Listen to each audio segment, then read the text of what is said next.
wabarakatuh. Alhamdulillah wassalatu wassalamu ala Rasulillah la nabiyya ba'dah. Syukur kita pada Allah Subhanahu wa taala sudah berada di malam ke-28. Salawat dan salam kita sampaikan kepada Nabi Muhammad sallallahu alaihi wasallam, uswatun kita, teladan kita bagaimana hidup dengan Al-Qur'an. Bapak Ibu yang dirahmati Allah, kita telah mendengar kisah Nabi Yusuf. Ada abang-abangnya. Bagaimana menurut Bapak Ibu abang-abang Nabi Yusuf alaihissalam? Apakah dia orang baik atau orang jahat? Jahat atau baik? Gimana, nakal atau enggak? Nakal. Abang-abang Nabi Yusuf yang ingin membunuh Nabi Yusuf, yang akhirnya menyemplungkan Nabi Yusuf ke dalam sumur supaya mati atau minimal terlepas dari ayah yang begitu cinta dengan Nabi Yusuf alaihissalam. Orang baik atau enggak ini? Inilah dia tema kita hari ini. Al-Quran menggambarkan abang-abang Nabi Yusuf itu orang baik. Kok bisa gitu loh? Kok bisa orang yang memukul saudaranya sendiri, membunuh dari belakang, menggunting dalam lipatan dikatakan sebagai orang baik. Surat Yusuf ayat 1-5 adalah pembahasan kita dengan 5 kekuatan memaafkan itu mulia. A'udzubillahi minasyaitonirrajim. Bismillahirrahmanirrahim. Alif lam ra, tilka ayatul kitabil mubin. Alif lam ra hanya Allah yang tahu maknanya. Kita banyak hal tidak tahu. Di antara yang perlu kita ketahui bahwa memaafkan itu memuliakan. Si abang yang tadi membunuh atau berusaha membunuh itu pun menjadi manusia mulia karena mau minta maaf. Dan Nabi Yusuf mulia karena mau memaafkan. Itulah dia kata kunci kenapa ini orang menjadi baik. Saya pernah menjadi orang jahat, Bapak Ibu pernah juga menjadi orang jahat. Kita semua pernah melakukan kejahatan. Dan luar biasa Ramadan ini meminta supaya Allah memaafkan kejahatan-kejahatan kita, ya kan? Allahumma innaka afuwwun karim. Engkau Maha Pemaaf ya Allah. Maha mulia karena memaafkan itu mulia. Tuhibbul afwa. Cinta kepada orang-orang yang suka minta maaf. Di hari ini, di bulan ini, maafkan kesalahan kami. Tuhibbul afwa fa'fu anna ya karim. Karena memaafkan itu mulia, datang dari Tuhan yang maha mulia, dan kita pun menjadi mulia karena mau meminta maaf. Dan di sisi lain mau memaafkanlah. Jangan taunya minta saja tak mau memberi maaf. Gak elegan gitu ya kan. Takkan ku maafkan sampai mati pun takkan ku maafkan. Itu gak orang mulia. Ramadan gak dapat nilainya kalau tak mau memaafkan sepahit apapun. Saya rasa kita gak sampai mau dibunuh seperti Nabi Yusuf alaihissalam. Itu saja dia mau memaafkan. Tilka ayatul kitabil mubin. Ini ayat-ayat suci Al-Quran yang begitu jelasnya. Jelas, mudah dipahami. Amalkannya agak sedikit berat lah ya. Tapi memaafkan jauh lebih mudah daripada mendongkol. Menyimpan dendam itu jauh lebih sakit daripada udahlah, maafkan aja lah. Sama-sama mau matinya kita ini, ya kan? Berapa lama lah hidup di dunia ini dengan penuh dendam. Gak enak, muka jadi tegak gitu ya. Gak tersenyum, ya kan? Kalau memaafkan kan enak, senyum, ya kan? Luar biasa memaafkan. Al-Quran menjelaskan bahwa memaafkan itu mulia. Ini kekuatan pertama. Inna anzalna Qur'anan Arabiyyan la'allakum ta'qilun. Kami menurunkan Al-Quran kepadamu wahai Nabi Muhammad, kepada Bapak Ibu. Bulan suci Ramadan kita berada di 28, kita baca Al-Quran yang berbahasa Arab itu, tapi ada terjemahannya lah. Kita bisa baca terjemahan agar kita bisa mengerti apa sih yang kita baca 28 hari ini, apa sih yang kita baca sampai khatam berkali-kali itu. Pesan penting diantaranya bahwa memaafkan itu mulia. Jadi kalau misalnya khatam Quran takkan ku maafkan, itu bukan generasi Quran nilai itu. Khatam berkali-kali, sholat taraweh gak pernah tinggal, maaf no katanya, gak kan. itu bukan generasi Quran. Gak dapat itu. Iya Pak Ustaz, harta warisan kami dimakannya. Ya udah maafkan lah. Abangmu itu, kakakmu itu, saudara kandungmu itu, kenapa dapat warisan pasti saudara kandung gitu ya. Tapi ada yang gak cakapan sampai sekarang berbulan-bulan, bertahun-tahun. Ramadan seperti Lebaran seperti gak kenal lagi abang adik yang dulunya satu kandung. Maka la'allakum ta'qilun, agar kamu mengerti. Al-Quran bukan sekedar enak untuk dibaca, tapi dijadikan pedoman hidup, diamalkan. Apa gunanya P dilarang parkir mobil kita di bawahnya? Ini orang paham gak apa rambu P yang dicoret itu? Dilarang parkir itu artinya. Kok mobilnya parkir di sini? Saya hafal P dilarang, tapi saya mau parkir di sini. Ini namanya gak punya otak. La'allakum ta'qilun, gak punya akal katanya.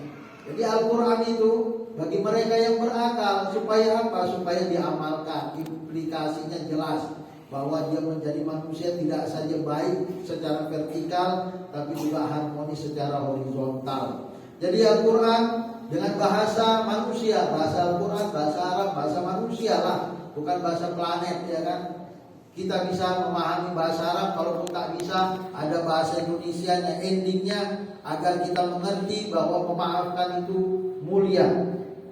Yang ketiga, nahnu naqussu 'alaika ahsanal qasasi bima auhayna ilaika hadzal Qur'an. Kami Allah Subhanahu wa taala menceritakan kepadamu wahai Nabi Muhammad ahsanal qasas, cerita paling baik di dunia, cerita paling sempurna pelajarannya. Bima auhayna ilaika hadzal Qur'an, sebagaimana kami wahyukan kepadamu di dalam Al-Qur'an ini. Wa in kunta min qablihi laminal ghafilin. Dulu sebelum dikisahkan ini, boleh jadi engkau Nabi Muhammad lupa.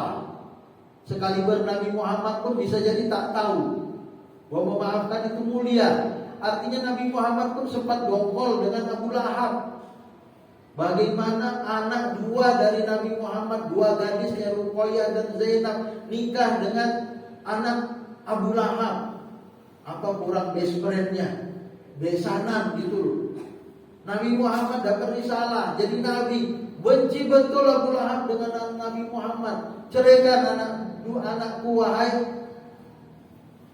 istrimu yang bernama Zainab dan Ruqayyah itu. Cerai, putus hubungan. Ini masih nikah keluarga, dekat sekali, paman. Tapi begitulah musuh. Nabi Muhammad memaafkan Abu Lahab. Abu Lahab tak memaafkan Nabi Muhammad, itu cerita lain. Nabi Muhammad mendoakan Abu Lahab supaya masuk Islam. Sampai akhir hayat Abu Lahab tak mau masuk Islam, itu cerita lain. Nabi Muhammad mendoakan Umar bin Khattab masuk Islam, dan akhirnya Umar bin Khattab masuk Islam. Inilah dia orang baik, mendoakan orang-orang yang menyakitinya dengan doa-doa yang baik. Inilah dia Ramadan, membalas air tuba dengan air susu, membalas pengkhianatan dengan memberikan amanah. Udah dikhianati kita balas khianat juga lah. Nah itu namanya bukan generasi Quran. Gak selesai lah namanya khitamuhu misk. Endingnya harus wangi minyak kasturi. Walaupun siangnya bau semerbak luar biasa ya kan, tapi amalnya wangi lah. Ini yang ketiga ya. Jadi kisah terbaik memaafkan itu mulia. Ahsanul qasas, kisah Nabi Yusuf dengan kawan-kawannya, dan ini mengingatkan Nabi Muhammad untuk memaafkan mereka yang menyakiti. Kaum kafir menyakiti Nabi Muhammad, dendam betul kafir itu dengan Nabi Muhammad, dan Nabi Muhammad wajar membalasnya ya. Terusir sahabat sampai ke Habasyah, terusir Nabi sampai ke Madinah. Begitu datang, seharusnya wa antahilun bihadzal balad, halal darah orang Mekah kalau mau sembelih wahai Nabi Muhammad.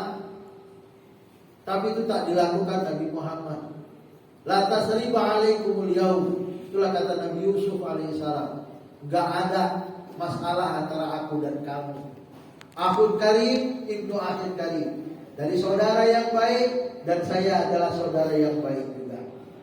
Setelah Fathu Mekah, inilah dia maafnya Nabi Yusuf, dan dicontoh kunta min qablihi laminal ghafilin, dulu engkau pernah ingin balas dendam, akan kubunuh siapa yang membunuh Hamzah ini dengan 70 orang dari kaum kafir Quraisy mati. Tapi Allah larang itu. Artinya manusia juga Nabi Muhammad itu. Tapi cepat diralat. Enggak begitu generasi Quran. Fa in aqabtu fa'aqibu bimithli ma uqibtum bi. Kalau mau balas setimpal. Wala in sabartum fa huwa khairul lisabirin. Tapi kalau kau maafkan, kau sabar itu baik, kata Allah Subhanahu wa taala. Kita lanjutkan ayat keempat dari surat Yusuf. Iz qala Yusuf li abihi. Ingatlah ketika Yusuf berkata kepada bapaknya, sama bapak Nabi Yusuf, Nabi Yakub, bapak Nabi Yakub, Nabi Ishak, kakeknya Nabi, ayahnya Nabi, anaknya Nabi. Jadi perilaku Nabi itu harus tercermin lah. Jadi kita pun bisa menjadi keluarga besar Nabi bukan karena keturunan darah, tapi karena kebaikan yang diajarkan oleh Nabi Muhammad kita amalkan, ya kan? Jadi nggak ada darah biru dalam Islam. Kita menjadi orang baik karena darah iman kita, bukan darah keturunannya, tapi darah keimanannya. Izqala Yusuf li abi, ketika Nabi Yusuf berkata kepada ayahnya, ya abati inni ra'aitu ahada asyara kaukaba. Wahai bapakku, saya mimpi melihat 11 bintang. Nah inilah dia. Bintang itu baik atau buruk? Baik. Namanya superstar, bintang kejora. Jadi 11 itu adalah saudara-saudara Nabi Yusuf. Tambah 1 Bunyamin 11 orang abangnya, 1 adiknya. Adik yang terlibat. Tapi semuanya baik. Digambarkan dengan star, bintang, kaukaba, superstar. Kalau misalnya ada bintang film itu namanya bintang film, ya kan? Superstar, ya kan? Udah bintang super lagi. Allah menggambarkan keluarga Nabi Yusuf ini dengan bintang. Itu bukti bahwa mereka orang baik. Kalau nggak baik mungkin digambarkan dengan apa, kodok gitu ya kan, monyet gitu ya kan. Enggak, ini digambarkan dengan bintang. Artinya apa? Ini pernah salah, tapi itu harus direkam di memori kita. Enggak lah, saya pernah salah, tapi enggak haruslah yang Bapak rekam salahnya saya. Enggak lah, rekamlah yang baik-baik. Maka kalau nanti saya meninggal, apakah Ustaz Jenani baik? Enggak, ini jahat itu. Ceramahnya lama kali, dari 30 menit. Enggak mau, enggak akan kulupakan gitu kan. Misalnya ya, kita 13-15 menit cukup lah. Ya, artinya tetap saja yang baik-baiklah diingat. Maka begitulah dengan Nabi Yusuf mengajarkan kepada kita 11 orang itu baik. Saudara kita baik. Selim 1 biasalah manusia. Selim 2 biasalah manusia. Banyak kali selimnya, tapi baiknya jauh lebih banyak. Itulah manusia. Maka ada bulan Ramadan, bulan pengampunan ya. Wasyamsa, syamsa wal qamara, bintang matahari dan bulan, itu gambaran dari ayah emaknya ya. Ra'aituhum li sajidin, kulihat mereka semua sujud. Abangnya bintang, ayah emaknya matahari dan bulan, tapi sujud kepada Nabi Yusuf. Artinya apa? Yang memaafkan jauh lebih mulia lah. Ya, tetapi memaafkan pun gak terhina. Minta maaf pun tak terhina. Kita minta maaf gimana lah, muka aku yang mukul, tak akan minta maaf pula aku dengan anakku. Gak apa-apa lah. Gak bisa lah, anak yang harus minta maaf, abang yang harus minta. Gak jadi gitu, gak jadi. Udahlah, saling minta maaf lah. Inilah pelajaran memasuki bulan Syawal nanti ya kan. Terakhir, qala ya bunayya la taqsusu ya kana ikhwatika fayakidu laka kaida. Kata ayahnya Nabi Yakub, wahai anakku Nabi Yusuf, jangan kau ceritakan mimpimu itu kepada saudara-saudaramu, ala ikhwatika fayakidu laka kaida. Nanti dia akan berpikir macam-macam. Bapak Ibu yang dirahmati Allah, tidak semua nikmat kita harus kita sampaikan ke orang. kita berhasil, gak semuanya orang senang. Tapi abang kandung pun, adik kandung pun, boleh jadi kalau kita ceritakan cemburu. Jadi berubah pula otaknya, masuk angin. Otaknya masuk angin, setan masuk ke dalam pemikirannya. Maka kata ayahnya, inna syaitana lil insani aduwwun mubin. Takut abangmu nanti pikirannya macam-macam, kerasukan setan dia, dicelakakannya kamu. Rupanya betul, gak diceritakan pun dicelakakannya, apalagi kalau diceritakan. Pelajaran penting yang terakhir, musuh kita setan bukan saudara. Terkadang ada saudara kita kesetanan, tapi itu sebentarnya. Ya kan, habis itu dia istighfar, menyesal, minta maaf. Jangan kita lihat setan itu, lihat saudara kita. Waktu kesetanan memang kita tak memaafkan, tapi begitu dia memaafkan, minta maaf, itu sudah ke malaikatan pula lah yang datang, ya kan. Jadi ada unsur malaikatnya dalam diri kita, ada unsur setannya. Setannya kita marah dia. Aku gak suka kau kayak gini ya, bilang. Tapi kau minta maaf tuh bagus, jangan buat lagi. Gitu ya kan. Namanya juga kita bersaudara. Bapak Ibu yang dirahmati Allah, waktu sudah habis. Dapat kita ambil 5 kekuatan memaafkan itu mulia. Yang pertama, Al-Quran menjelaskan, Al-Kitabil Mubin, bahwa memaafkan itu mulia. Yang kedua, Al-Quran dengan bahasa manusia, Qur'anan Arabiyyan la'allakum ta'qilun, agar dimengerti apa yang harus kita mengerti. Memaafkan itu mulia. Yang ketiga, kisah terbaik Ahsanul Qasas, bahwa memaafkan itu mulia. Kisah terbaik, kisah tentang memaafkan. Permintaan terbaik di bulan suci Ramadan adalah permintaan maaf. Maaf kepada Allah, maaf kepada sesama. Yang keempat, terhormat, menjadi mulia ketika kita membalas tipu dengan maaf. Nabi Yusuf menjadi mulia sajidin ketika saudara-saudaranya yang menipunya, ingin membunuhnya, dimaafkan dan mereka pun minta maaf. Dan terakhir, musuh kita bersama adalah setan, bukan saudara kita. Inna syaitana lil insani aduwwun mubin. Setanlah musuh kita bersama dan begitu nyata. Mudah-mudahan bermanfaat. Selamat menikmati Ramadan di sisa-sisa hari, dan selamat menyambut hari raya Idul Fitri.